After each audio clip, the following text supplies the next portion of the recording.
الحمد لله وكفى وسلام على عباده الذين اصطفى أما بعد أعوذ بالله من الشيطان الرجيم بسم الله الرحمن الرحيم ما كان محمد أبا أحد من رجالكم ولكن رسول الله وخاتم النبيين صدق الله العظيم وقال النبي صلى الله عليه وسلم أنا خاتم النبيين لا نبي بعدي او كما قال علیہ الصلوۃ والسلام۔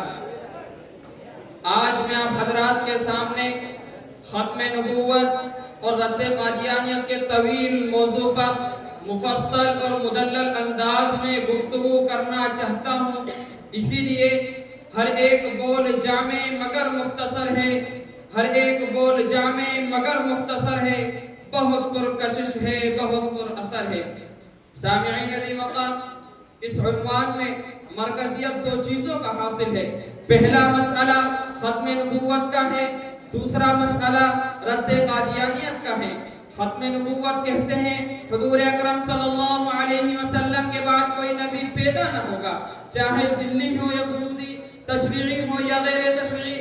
جب رب کائنات نے قصر نبوت کی تعمیر کی تو اس کا اختتام حضور اکرم صلی اللہ علیہ وسلم کی ذات ببرکت پر فرمایا، جس کی تعریف خدا کا یوں فرماتے ہیں فَجِئْتُ أَنَا فَأَتْمَمْتُ تِلْكَ النَّبِيِّنَةُ، میں نے آ کر قصر نبوت کی تکمیل کر دی۔ قرآن کی 100 آیات، 200 احادیث، اجماع صحابہ و تابعین، اجماع فقہاء و محدثین ختم نبوت کی عکاسی کرتے ہیں، اور 1,24,000 کم و بیش انبیاء علیہ السلام کا کمال منصب نبوت دو چیزوں سے مزین ہوتا ہے۔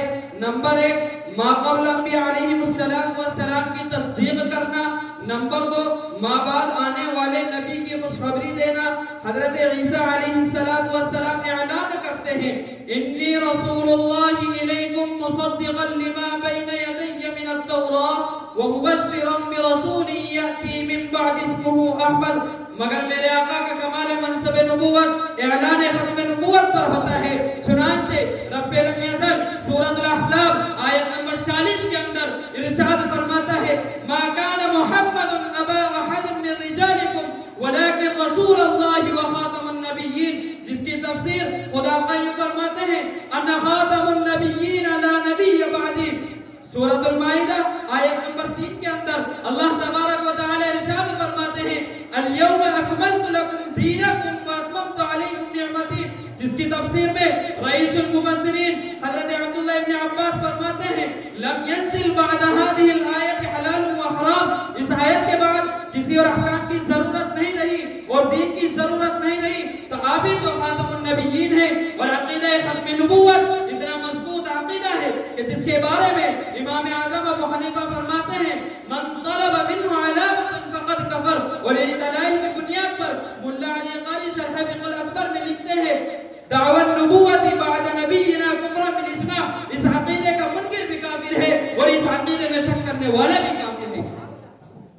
سامعین دی وقار، آئیے عقیدہ ختم نبوت کو کلمے سے سمجھیے۔ اللہ تبارک و تعالی نے تمام انبیاء علیہ السلام کو کلمہ عطا کیا۔ کلمے کا پہلا جز بے نقطہ، دوسرا جز با نقطہ۔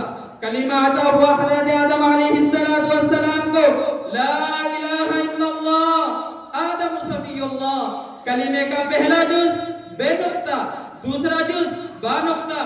کلمہ عطا ہوا حضرت نوح علیہ السلام کو لا الہ الا اللہ نوح نجی اللہ، کلمے کا پہلا جز بے نقطہ، دوسرا جز با نقطہ۔ کلمہ عطا ہوا حضرت عیسیٰ علیہ السلام کو لا الہ الا اللہ عیسیٰ روح اللہ، کلمے کا پہلا جز بے نقطہ، دوسرا جز با نقطہ۔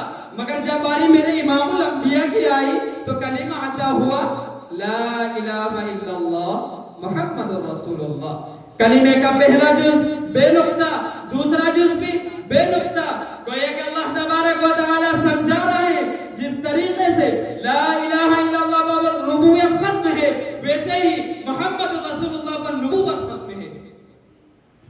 جو ہو فرعون میں ان کو خدا کہہ دوں یہ مشکل ہے، جو ہو فرعون میں ان کو خدا کہہ دوں یہ مشکل ہے، جو ہو کذاب میں ان کو نبی کہہ دوں یہ مشکل ہے۔ مجھے مجھے زنجیر پہنا دو، مجھے سولی پہ لٹکا دو، مجھے زنجیر پہنا دو، مجھے سولی پہ لٹکا دو، مگر مرزا قادیانی کو نبی کہہ دوں یہ مشکل ہے۔ سامعین علی وقار، اب وقت کی نزاکت کو مد نظر رکھتے ہوئے میں رد قادیانیت کے موضوع کی طرف بڑھتا ہوں۔ میرا اور میرے اکابر کا عقیدہ ہے کہ مرزا غلام احمد قادیانی نبی ہو ہی نہیں سکتا، کیونکہ نبوت کے کچھ اوصاف ہیں۔ ارے نبی تو وہ ہوا کرتا ہے جس کا حافظہ کمزور نہ ہو، جبکہ مرزا قادیانی خود اپنی کتاب مکتوبات احمدیہ جلد نمبر 2 صفحہ نمبر 479 پر لکھتا ہے، میرا حافظہ خراب ہے، کئی دفعہ کسی سے ملاقات ہو تو بھول جاتا ہوں۔ تمام انبیاء اور مرسلین کو واجب العظیم رکھنے کے لیے اللہ رب العزت نے کسی کے سامنے شاگردی اختیار کرنے سے محفوظ رکھا، جبکہ مرزا قادیانی خود کہتا ہے کہ میں گلشاہ کا شاگرد تھا۔ ارے تمام انبیاء کرام کو اللہ رب العزت نے جس قوم میں مبعوث فرمایا، ان پر اسی قوم کی زبان میں وحی نازل ہوئی۔ چنانچہ اللہ تبارک و تعالی سورہ ابراہیم آیت نمبر 4 کے اندر ارشاد فرماتا ہے، وَمَا أَرْسَلْنَا مِن رَّسُولٍ إِلَّا بِلِسَانِ قَوْمِهِ لِيُبَيِّنَ لَهُمْ۔ مرزا قادیانی بھی اپنی کتاب چشم معرفت روحانی جلد نمبر 23 صفحہ نمبر 218 پر اس بات کو تسلیم کرتا ہے، لیکن اس کے برعکس مرزا کو کئی زبانوں میں وحی ہوتی ہے۔ الہی محفوظ رکھنا ہر بلا سے، الہی محفوظ رکھنا ہر بلا سے، خصوصاً آج کل کے انبیاء سے۔ ارے تمام انبیاء کرام کی خصوصیات میں سے یہ بھی ہے کہ مقدس وجود، تہذیب و اخلاق، صبر و تحمل کے پہاڑ ہوا کرتے ہیں، کسی کی سخت کلامی پر بھی اخلاق کا دامن ہاتھ سے نہیں چھوڑتے، مگر انبیاء کا مزار ختم ہونے کا دعویٰ دار مرزا قادیانی سراسر اخلاق کی کمزوریوں، نکتہ چینیوں، بدگوئیوں اور بد کلامیوں سے لبریز تھا۔ چنانچہ مرزا قادیانی اپنی کتاب روحانی خزائن جلد نمبر 9 صفحہ نمبر 31 پر تمام مسلمانوں کو ولد الحرام کہتا ہے۔ اپنی کتاب روحانی خزائن جلد نمبر 11 صفحہ نمبر 305 پر تمام اولیاء کرام کو گالیاں دیتا ہے۔ وآخر دعوانا الحمدللہ رب العالمین۔